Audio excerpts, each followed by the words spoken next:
It seems that every time we gather, we begin the event or the ceremony with a memorial service.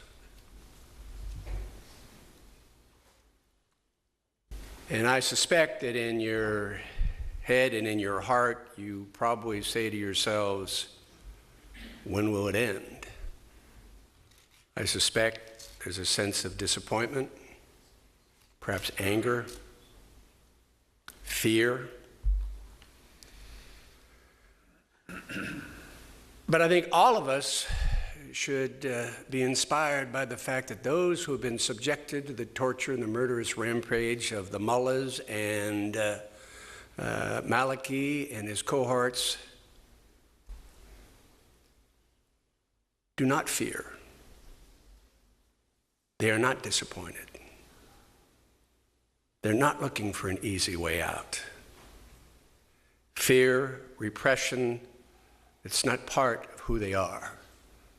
They are Ashraf, they are liberty, and we are all of them. And so no matter how we feel about starting these events, very important events I might add, with a memorial service, hopefully we derive energy and inspiration and perseverance and the same commitment that they bring every day to their survival.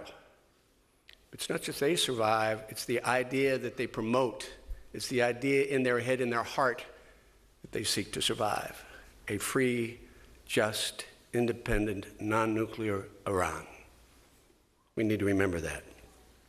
We also need to remember that the struggle for freedom, justice, and liberty is not without pain, suffering, sacrifice, and death. So we need to be as persevering and as relentless as they are. So I thank you for continuing to support these events, for continuing to support your brothers and sisters and loved ones and family members and even those you do not know in the MEK and the hundreds of thousands of Iranians who one day will celebrate and hopefully we'll all be there together, a free, democratic, self-ruling Iran. We gather today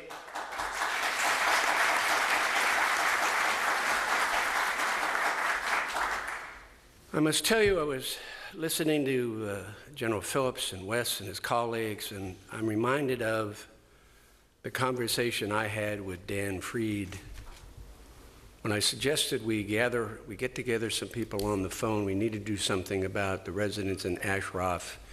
And so many people are on it. And I would bring you greetings from many of those people that were on those series of phone calls for over a year. It was Louis Freeh and Rudy Giuliani and Howard Dean and Edward Rendell and Attorney General Mukasey and Jim Jones. And the list goes on and on and on. And we had multiple conversations. And we had the conversations on the line with Martin Klober from the United End, with Dan Fried from the United States Department of State, and repeatedly, constantly, they reassured us and promised us, if these individuals, if the MEK would move from Ashraf to liberty, safety and security and humane conditions would be provided at both locations. There was a 4-part agreement. And the reason so many of us take this very personal is that we believe we are ultimately accountable and responsible for facilitating the move from Ashraf to liberty. And we are in part responsible for the assurances we gave to the 100 people left, now martyrs all, 52 plus the 7 who are unaccounted for, as well as those injured, because we gave them the assurances because the United States of America and the UN and Iraq gave us the assurances for the safe, secure, and humane treatment at both locations.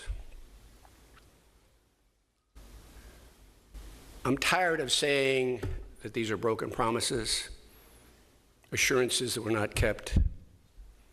They lied to us.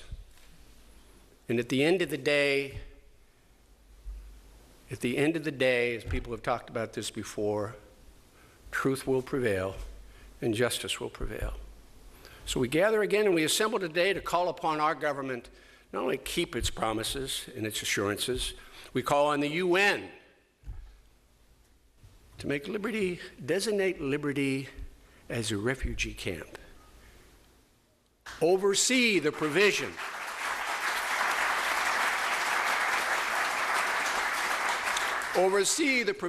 of food and fuel and essentials. It's been a concentration camp for years and conditions have not improved.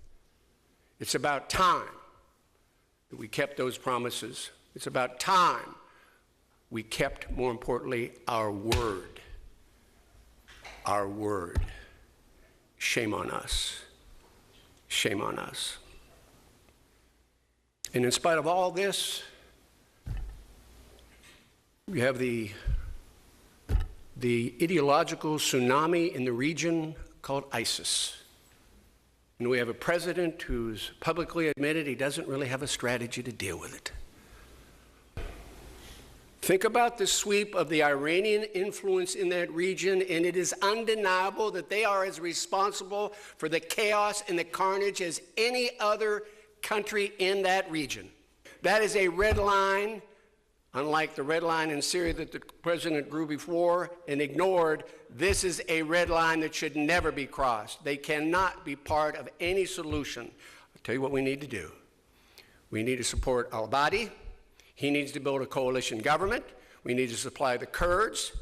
We need to continue to support the Iraqi forces who, if there is a coalition government, can reach out to the Sunni and the tribal leaders, many of whom have been absolutely tortured and challenged by the Maliki government. And I might ask and suggest we pick up the phone and call the Saudis and call the Jordanians and others in the region who have the same interests as we do to deal with ISIS. We can deal with Syria later, but we have to deal with ISIS, but we should never, ever think about making the Iranian regime, the theocratic repressive state, part of any solution in that region of the world. They are the problem.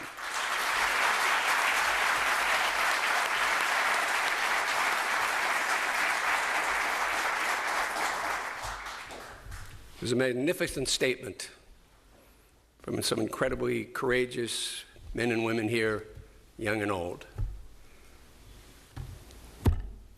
We are all Ashraf, and we are all liberty. Thank you.